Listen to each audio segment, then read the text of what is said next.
Nous sommes samedi 29 mars. Mesdames et messieurs, bonsoir. Merci de nous avoir choisis pour vous informer et vous avez raison. Le président de la République est arrivé cet après-midi d'Abidjan. Ibrahim Boubacar Keïta prenait part au 44e sommet des chefs d'État et de gouvernement de la CEDEAO. Il a été accueilli à sa descente d'avion par le Premier ministre, les membres du gouvernement et les corps constitués. Pour rappel, notre pays a été salué pour ses efforts dans son processus de stabilisation lors de l'ouverture du sommet de Yamoussoukro en Côte d'Ivoire. Le chef de l'État, Ibrahim Boubacar Keïta, a aussi décoré les troupes de la CEDEAO qui ont participé à la libération de notre pays. Voilà le président de la République qui est arrivé cet après-midi d'Abidjan. Le 44e sommet des chefs d'État et de gouvernement de la CEDEAO a donc pris fin aujourd'hui. Un nouveau président dirige désormais la conférence des chefs d'État de la CEDEAO. Il s'agit du président ghanéen John Dramani Mahama, choisi par ses pairs. Plusieurs chantiers attendent le nouveau président, nous précisent nos envoyés spéciaux Adama Kamara et Amadou Sankari. Je suis très heureux de vous dire que les chefs d'État se sont concertés et donc ont décidé de porter à la tête de la conférence des chefs d'État et de gouvernement de la CEDEAO mon frère et ami, le président John Dramani Mahama, président de la République du Ghana.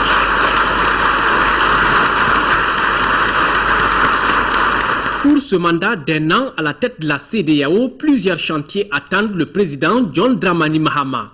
D'abord, sur le plan politique, l'institution doit accompagner la Guinée-Bissau à réussir les élections générales du 13 avril prochain. Ensuite, la poursuite de la mise en œuvre des vaches chantiers des infrastructures initiés par son prédécesseur Alassane Ouattara à l'image du projet de construction de l'autoroute Côte d'Ivoire-Nigeria. S'il y a des secteurs sur lesquels est attendu le nouveau président en exercice de la CEDEAO, c'est bien ceux relatifs aux réformes institutionnelles et économiques de l'organisation. Les chefs d'État de la CEDEAO ont saisi cette opportunité pour rendre un hommage mérité au président sortant. Et c'est le chef de l'État du Mali qui a été désigné pour porter ce message. Nous, chefs d'État et de gouvernement de la communauté économique des États de l'Afrique de l'Ouest, réunis les 28 et 29 mars 2014 en notre 44e session ordinaire à Yamoussoukro, exprimons notre profonde appréciation à son Excellence, M. Alassane Ouattara, président de la Côte d'Ivoire, président en exercice de la CEDEAO, au gouvernement et au peuple ivoirien, pour l'hospitalité authentiquement africaine qui nous a été réservée ainsi qu'à nos délégations. Nous lui rendons en particulier un hommage bien appuyé pour les réalisations remarquables obtenues dans le processus d'intégration économique et de stabilisation politique en Afrique de l'Ouest sous son mandat et le leadership de notre organisation régionale bien-aimée, la CEDEAO. À cet égard, nous, chefs d'État et de gouvernement, exprimons notre admiration au président Alassane Ouattara pour la maîtrise et l'efficacité avec lesquelles il a conduit nos travaux et qui ont contribué de manière significative à la formulation des décisions pertinentes en vue de l'approfondissement du processus d'intégration. Au regard de l'importance des sujets examinés, nous lui sommes également très reconnaissants pour l'atmosphère détendue qui a prévalu au cours de nos débats, ainsi que pour les excellentes facilités mises à notre disposition pour le succès de notre session.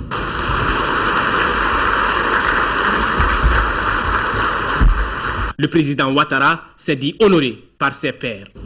Nous avons tous mesuré le chemin parcouru dans le renforcement de notre communauté. Cela a été possible grâce à la solidarité qui caractérise notre union et dont j'ai bénéficié dans l'exercice de mon mandat. Je voudrais donc remercier chacune et chacun de vous, ainsi que les populations de notre communauté, pour lesquelles nous continuerons d'œuvrer sans relâche. À travers moi, c'est une opportunité que vous avez donnée au peuple ivoirien d'ajouter une nouvelle pierre à notre édifice régional. Monsieur le Président de la conférence des chefs d'État et de gouvernement de la CEDEAO, je voudrais pour finir vous assurer à nouveau de notre soutien et vous dire que nous serons tous à vos côtés. Je sais que la CEDEAO est entre de bonnes mains et continuera sa marche vers le développement, le renforcement de la démocratie, la paix et la sécurité. Je suis certain qu'avec vous, notre organisation connaîtra de nouveaux succès pour l'amélioration du bien-être de nos populations.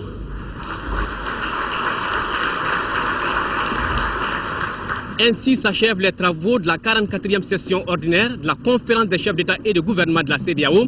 Rendez-vous est pris au Nigeria en 2015 pour la 45e session. Je vous le disais tantôt, c'est le Premier ministre qui a lancé ce matin à Tchefala, dans la région de Koulikoro, la campagne nationale d'insémination artificielle. L'opération consiste à inoculer à une vache une sémence animale de haute valeur génétique susceptible d'augmenter la production laitière et de viande rouge. La campagne concerne 10 000 bovins à travers tout le pays. Le chef du gouvernement a assuré que les ressources financières nécessaires seront mobilisés pour maintenir les coûts de l'insémination à la portée de l'ensemble des éleveurs. Nos envoyés spéciaux à Tchefala sont Brahma Traoré et Dembawan. À cette vache de 6 ans, le Premier ministre Oumar Tamli inocule la première dose de sémences génétiques. À l'image de celle-ci, 10 000 autres bovins à travers le pays seront inséminés. La campagne nationale d'insémination artificielle 2014 est ainsi lancée. De quoi s'agit-il? C'est-à-dire, on apporte des semences exotiques, de lait ou bien de viande sur des vaches qui ont une moindre potentialité.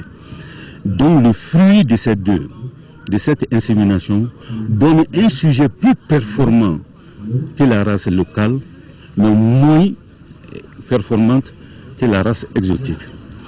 De façon précise, l'insémination artificielle permet d'augmenter la production laitière.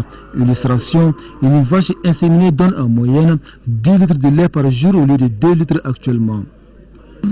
Les animaux métis issus de cette insémination auront une production laitière journalière de 15 à 20 litres pendant une période de lactation de 9 mois.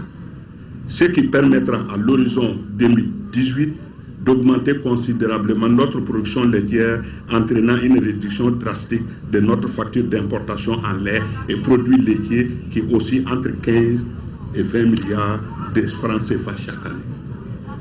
Aussi, la production de viande rouge sera renforcée par l'apport aux embouchères de tous les jeunes mâles, les génisses non retenus par le schéma de sélection pour la reproduction et toutes les vaches hors d'usage et réformées.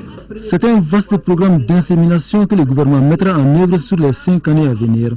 Il s'agit concrètement d'inséminer chaque année 10 000 vaches contre une moyenne de 1500 avec un taux de réussite attendu de plus de 60%. Un dispositif est mis en place pour atteindre cet objectif. 12 postes fixes d'inséminateurs seront installés et équipés dans les régions administratives du Mali et une équipe mobile de 8 inséminateurs assureront les inséminations sur les 5 axes du district de Bamako, que sont les parcs communaux du district Tchefala, Sibi, Kati et Negela. Dans cette quête de l'amélioration de la production laitière et de viande, le Mali est soutenu par le Royaume du Maroc. La Fondation Mohamed VI a récemment offert aux éleveurs maliens 125 000 doses de semences animales de haute valeur génétique, de quoi contribuer à la réussite de la campagne nationale d'insémination. Outre le don de semences par le Maroc, le gouvernement de la République du Mali s'engage à accompagner ce programme par la mise à disposition des ressources financières nécessaires pour maintenir les coûts de l'insémination à la portée de l'ensemble des éleveurs.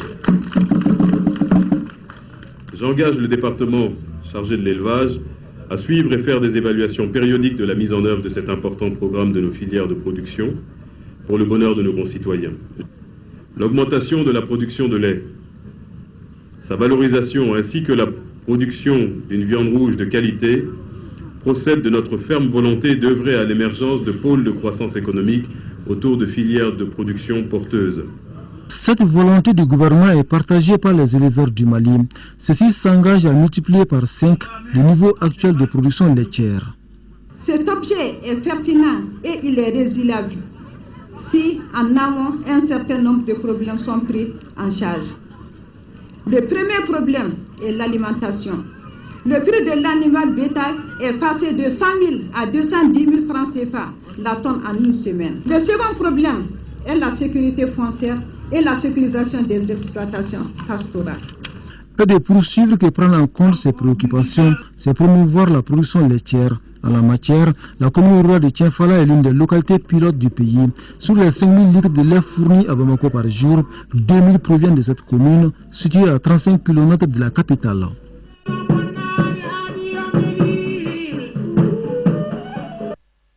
Le réseau des femmes africaines, ministres et parlementaires du Mali a animé ce matin une conférence débat. Elle porte sur la mise en œuvre des objectifs du millénaire pour le développement au Mali, progrès réalisés, contraintes et perspectives. Rachel Tissougué, compte rendu.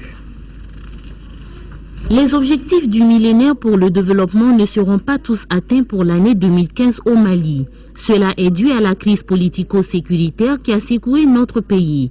Mais l'engagement de nos dirigeants à éliminer l'extrême pauvreté, à promouvoir l'autonomisation des femmes et à assurer l'éducation primaire pour tous reste ferme. C'est le constat fait par le réseau des femmes africaines, ministres et parlementaires du Mali.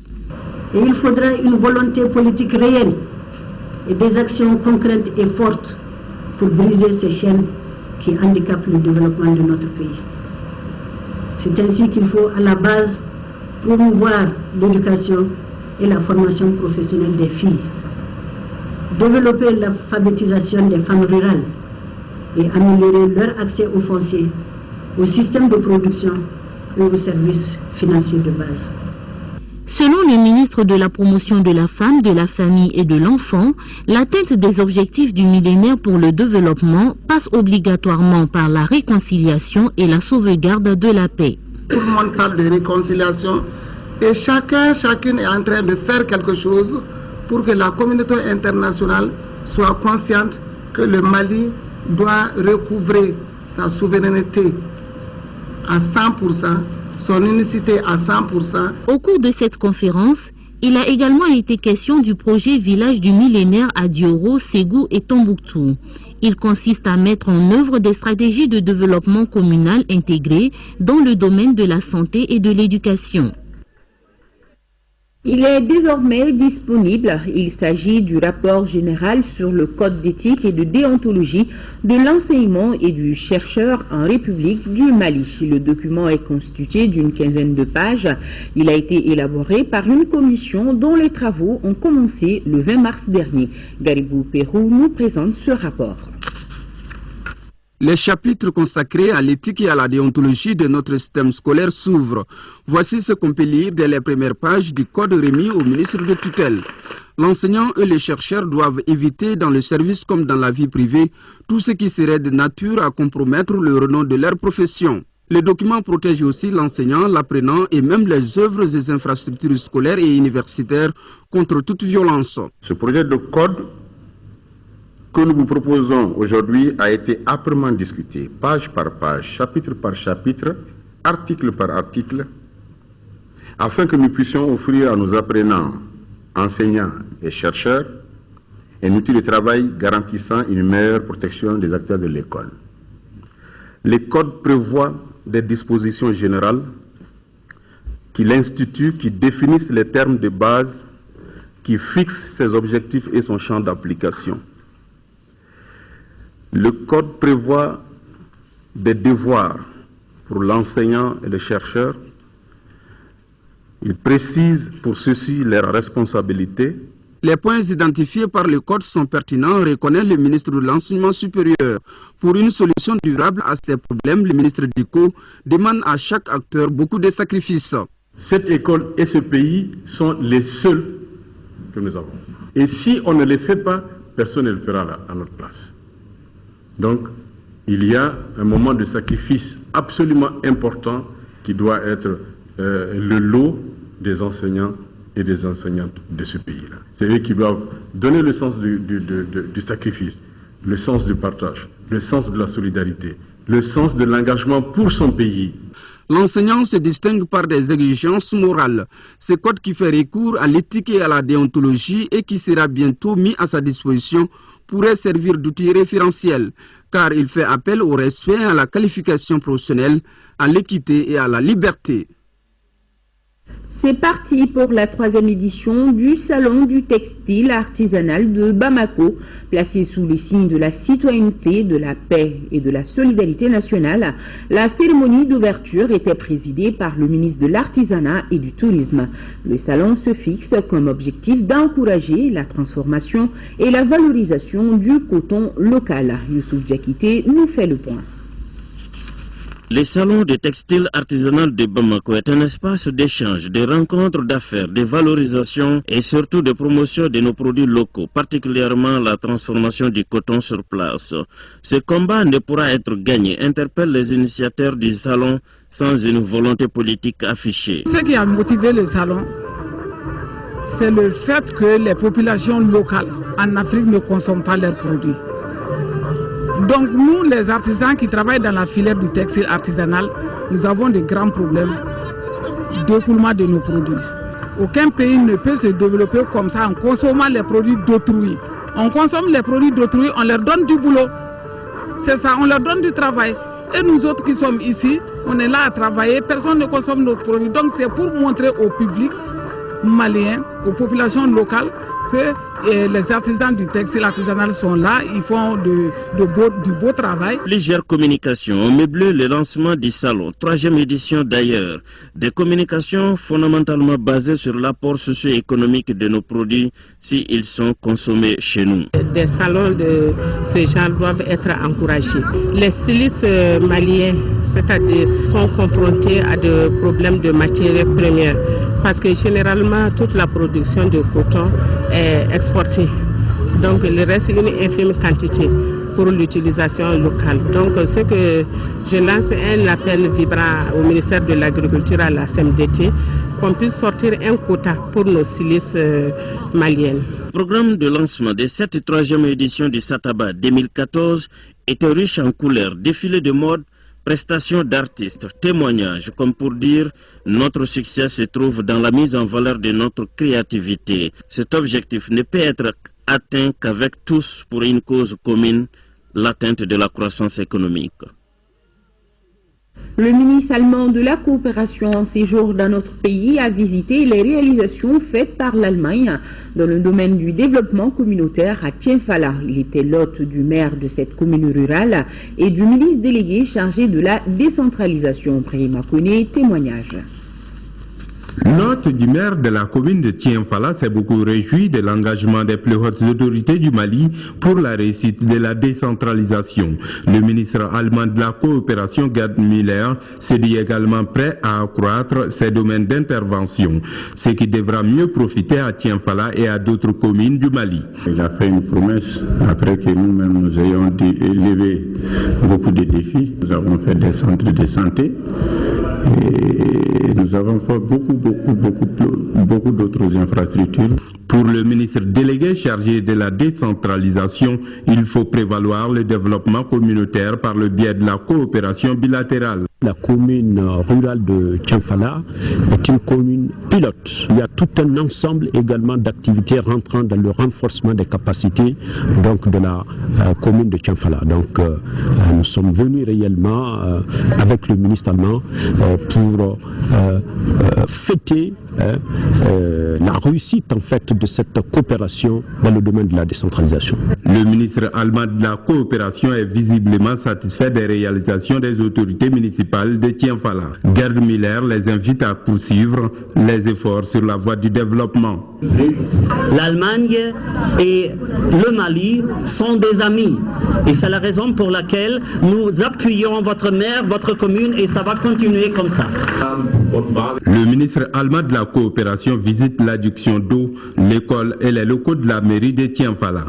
Des réalisations faites dans le cadre de la coopération avec la République fédérale d'Allemagne.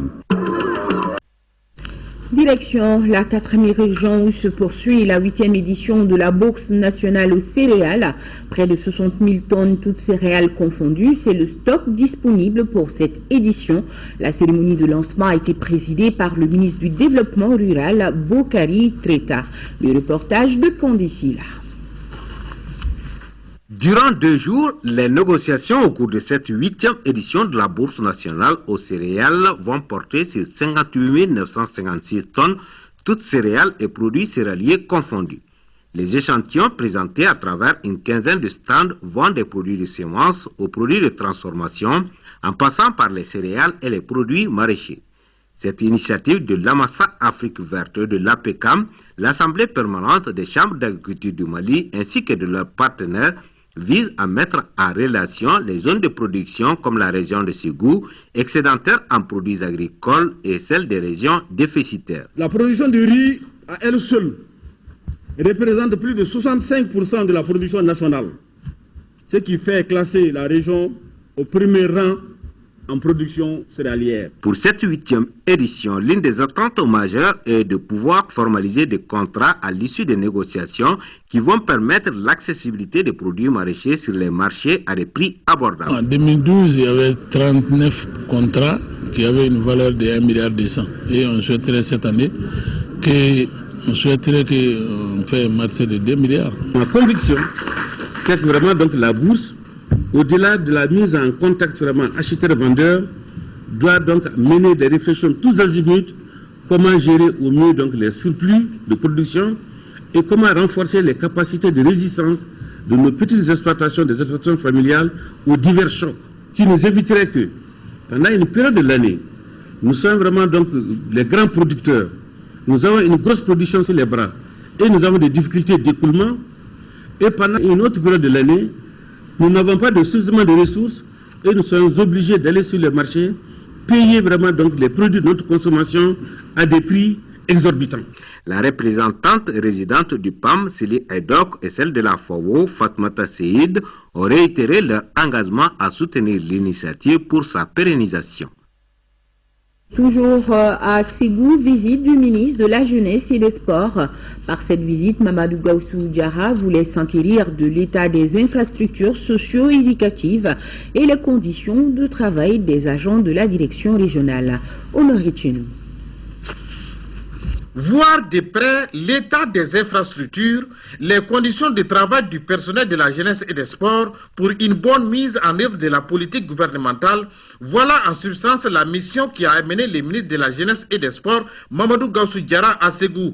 Le ministre a ainsi visité le stade Amaridaou, les locaux de la direction régionale et le centre de formation des jeunes. Au stade Amaridaou, je veux dire que c'est un stade qui est dans l'ensemble bien entretenu. Maintenant, le souci, c'est la fréquentation. Il faut que nous puissions être inventifs, créer des activités et amener les jeunes et le public ségovien à fréquenter ce lieu-là. Il y a beaucoup d'initiatives, beaucoup d'investissements pour justement les jeunes. Et aujourd'hui, nous sommes là pour essayer de faire l'État et faire en sorte que ces initiatives et ces investissements-là soient utilisés à bon escient. Après la visite des infrastructures, le ministre a tenu une conférence de cadre avec les siens pour mieux expliquer la vision du gouvernement pour notre jeunesse. Pour nous, il y a des objectifs que nous nous sommes assignés à atteindre qui visent non seulement à établir de bonnes pratiques et développer collectivement, c'est-à-dire avec tous les acteurs, des concepts. Cette jeunesse a besoin d'être structurée. Ensuite, nous devons travailler à faire en sorte que les nouvelles technologies puissent être utilisées à bon escient par notre jeunesse. Le ministre Mamadou Gaussou Diarra avait auparavant offert de l'outil informatique à la direction régionale de la jeunesse et des sports de Ségou, une façon pour lui de remettre les gens au travail. En 5e région, lancement du projet triennal 2014-2016 de renforcement de l'appui à l'agriculture durable d'un coût de plus de 440 millions de francs CFA. Le projet couvre 48 villages des cercles de Bankas, Koro et Badjangara. Yacouba Maïga, correspondance. Le projet triennal 2014-2016 de renforcement de l'appui à l'agriculture durable dans les cercles de Bankas et Kourou vise le renforcement des acquis d'une première phase mise en œuvre sur la période 2011-2013. Il s'inscrit en droite ligne des activités d'un vaste programme d'accompagnement du monde paysan à l'agriculture durable initié en 1990 par Caritas Mali du diocèse de Mopti. L'objectif du projet est de consolider la sécurité alimentaire au niveau de 48 villages. Je suis convaincu qu'avec son budget de 443 300 300 francs CFA, dont 27 838 000 francs CFA de participation locale, il apportera une valeur ajoutée significative dans le développement socio-économique des localités cibles. Les populations bénéficiaires de cette œuvre caritative par la voie des autorités trouvent cette initiative plus que pertinente. Le présent projet contribue assurément à l'augmentation de la production et de la productivité, luttant ainsi contre la pauvreté. Les activités de la phase précédente ont été sérieusement perturbées par les événements survenus dans notre pays. Toutefois, l'évaluation a retenu que le niveau de réalisation des 5 résultats avait du mérite. Ce projet couvre 16 communes, dont 4 dans le cercle de Bankas, 10 dans le cercle de Koro et 2 dans le cercle de Bandiagara. Le forum paix et réconciliation à Tombouctou, c'est pour demain. Et déjà, les délégués nationaux à la semaine de Tombouctou commencent à rejoindre la ville sainte. À noter que l'événement a pour objectif de proposer des pistes de réflexion et des éléments de dialogue qui vont participer au maintien des liens inter- et intra-communautaires. Adama Djinde nous en parle. À Tombouctou, les différentes couches sociales, Sonraï, Arabes et Tamashek sont dans la dynamique de tourner la page de la crise. La vie a pratiquement repris son cours normal dans les commerces et autres lieux où blancs et noirs se côtoient en toute fraternité. C'est dans ce contexte que s'ouvre ce dimanche la semaine de Tombouctou pour la paix et la réconciliation nationale. Ici, l'idée est favorablement accueillie. Je trouve que les forums qui doivent être organisés ici à Tombouctou a une très grande importance parce que ces assises d'abord, ça ne doit pas se régler au niveau national, mais plutôt je le trouve que ça doit se régler au niveau régional ou bien au niveau communautaire. C'est l'occasion idéale pour l'ensemble de nos communautés, toute la société confondue, de s'exprimer, de dire ce qu'ils ont sur le cœur, afin que les problèmes puissent être résolus et réglés définitivement. Sur le terrain, près de 500 délégués sont attendus venant des 8 régions et des pays limitrophes du Mali. Déjà, l'aménagement a commencé un véritable balai aérien pour diverser de dizaines de participants à l'aéroport. Pour d'autres, l'accent doit être mis sur le retour des réfugiés. On a besoin d'amener tous ceux qui sont partis à Mauritanie, à Algérie, à Burkina Faso, de venir qu'on se parle, nous sommes tous des frères, on n'a qu'à venir ici à Tombouctou, c'est notre ville. Y prennent part les représentants de l'État, ceux de la société civile, les forces armées de sécurité, les chefs de quartier et de fraction, les femmes aussi bien que les jeunes. Ces derniers sont appelés à construire une vision commune favorisant le processus de réconciliation et de développement des régions nord du Mali. Voilà, le forum paix et réconciliation à Tombouctou, c'est pour demain. 15e session du conseil d'administration du Centre national de recherche et d'expérimentation en bâtiments et travaux publics. Plus de 900 millions de francs CFA, c'est son budget, nous dit Alpha Maïga. Les administrateurs du Centre national de recherche et d'expérimentation en bâtiments et travaux publics sont réunis ici pour la 15e fois. C'est à la faveur de leur conseil d'administration. La présente session se tient dans un contexte particulier qui nécessite une optimisation des ressources du centre, aussi bien humaines que matérielles, et ce, pour une meilleure exécution des missions qui lui sont assignées. Les administrateurs ont échangé sur la situation du budget 2013 et le projet du budget 2014. En 2013, on avait un budget d'environ 900 millions. Le CNRS a intervenu notamment les chantiers de construction de bâtiments. Nous avons intervenu sur des chantiers importants de routes, comme la Corniche à Bamako. Nous avons intervenu sur la route Banamba-Touba. Pour 2014, Massina Diafara-Betenenkou, qui va sûrement reprendre. Il y a la deuxième phase de la route Bamako-Ségou. Le budget 2014 près d'1 milliard de francs CFA. Il permettra au centre de relancer ses activités. Un centre qui connaît aujourd'hui beaucoup de contraintes. Notre méconnaissance du grand public, alors que nous intervenons pour tout le monde, Donc nous intervenons pour faire des études pour les sols de construction des bâtiments et des ponts. Nous intervenons pour le contrôle de la qualité des matériaux. Garantir l'art de construire et du coup maîtriser le métier et faire avancer la recherche sont entre autres visions et missions assignées au Centre national de recherche et d'expérimentation en bâtiments et travaux publics. Engager le débat sur la nécessité d'aller vers l'énergie solaire, voilà l'objectif visé par le Forum des ONG internationales au Mali qui a organisé un cocktail énergie en partenariat avec des ONG nationales intervenant dans les domaines d'énergie renouvelable. Youssouf Diakité, compte rendu. L'harmonisation des points de vue s'avère incontournable pour la valorisation de l'énergie solaire. C'est la question fondamentale débattue pendant ce cocktail énergie. Un cocktail qui regroupe une dizaine d'ONG nationales et internationales. Le décade 2014-2024, c'est le décade de l'énergie durable pour tous, une initiative des Nations Unies.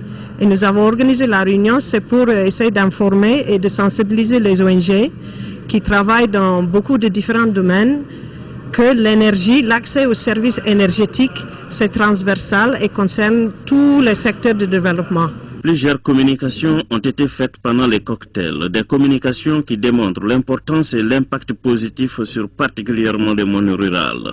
L'énergie pour tous nous parle principalement de l'accès et de la gratuité de l'accès, parce que ce n'est pas tout le monde qui peut acheter.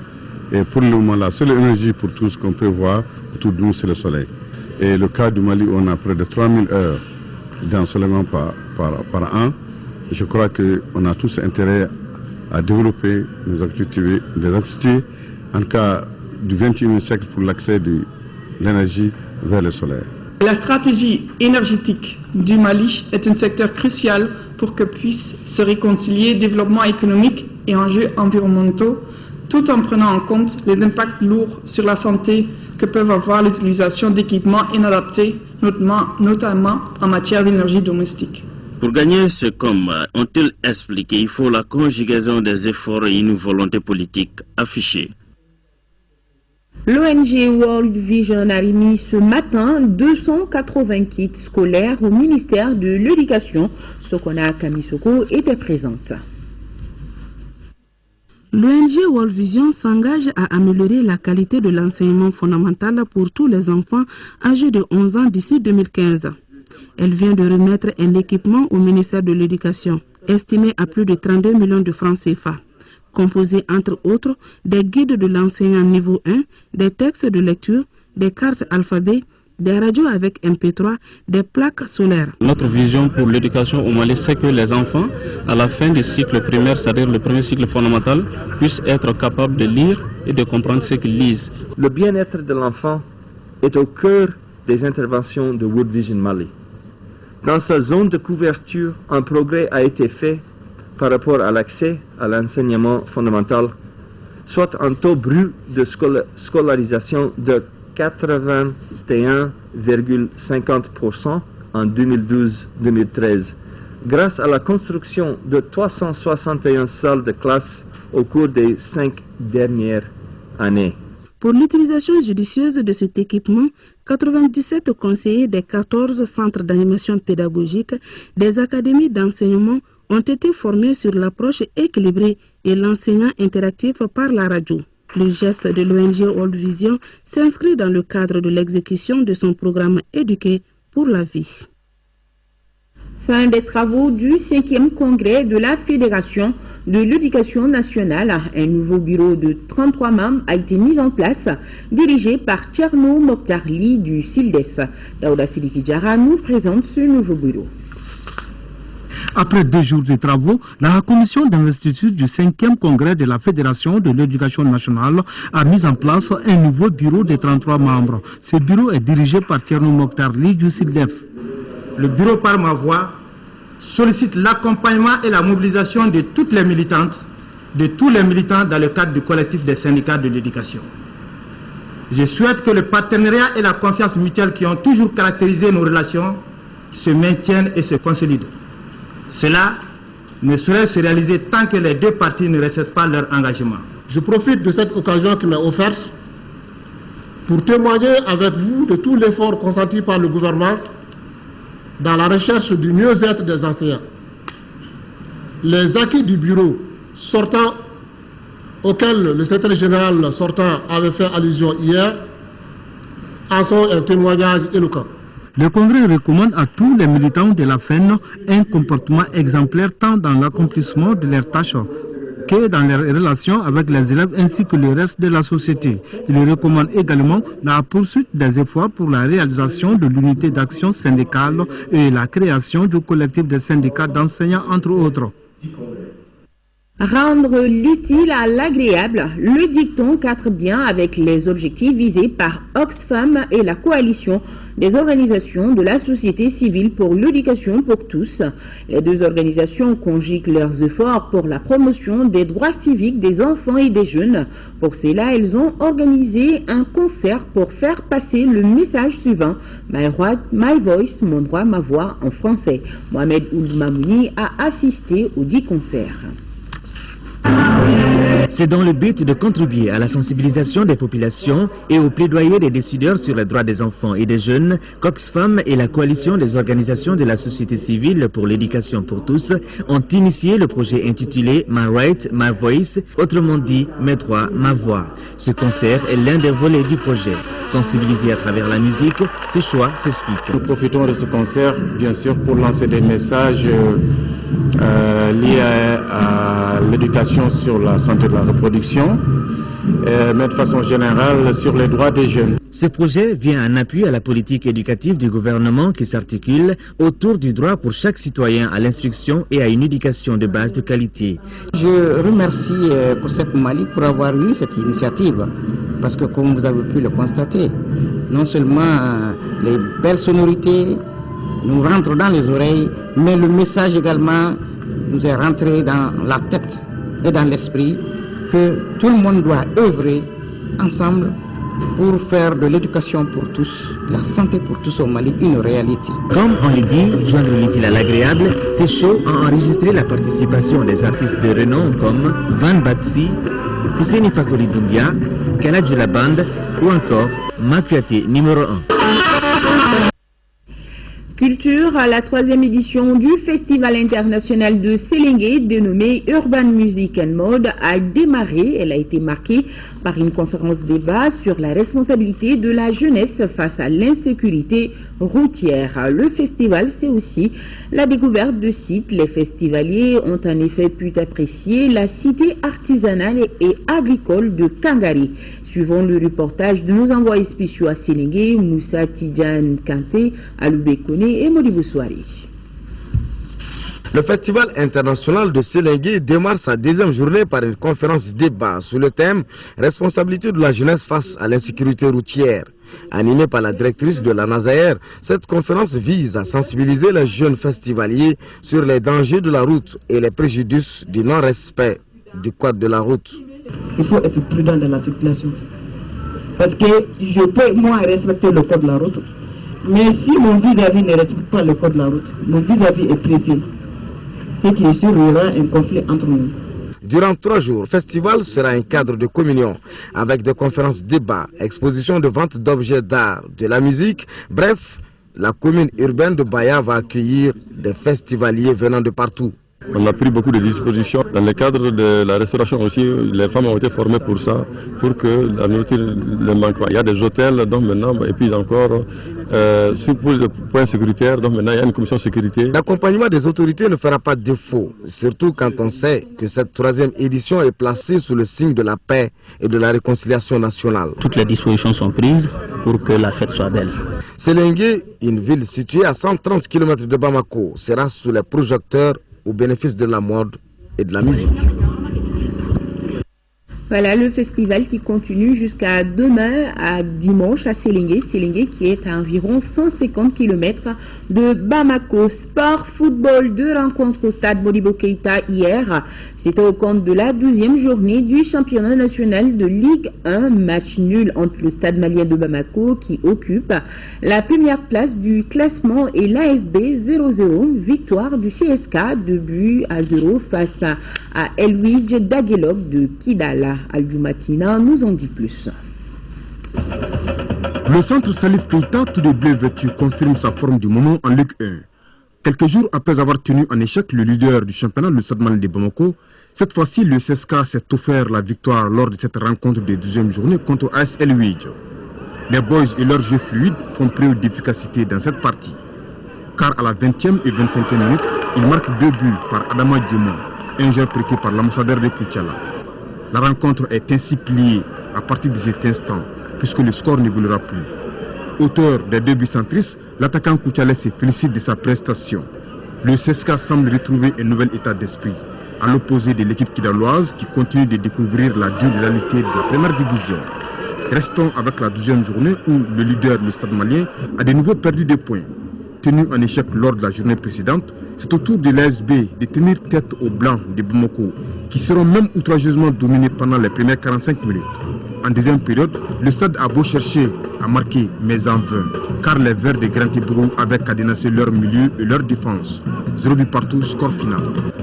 Le Stade Malien reste toujours leader, mais pourrait se faire rattraper, voire se faire dépasser au classement par ses poursuivants qui sont le Djiliba Athletic Club et le Club Olympique de Bamako.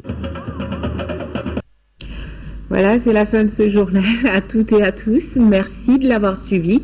Et les programmes de l'ERTM continuent à retrouver d'Alex dans Jouvence aux environs de 23h. Grand merci à vous qui nous suivez, qui nous regardez du Congo, Kinshasa.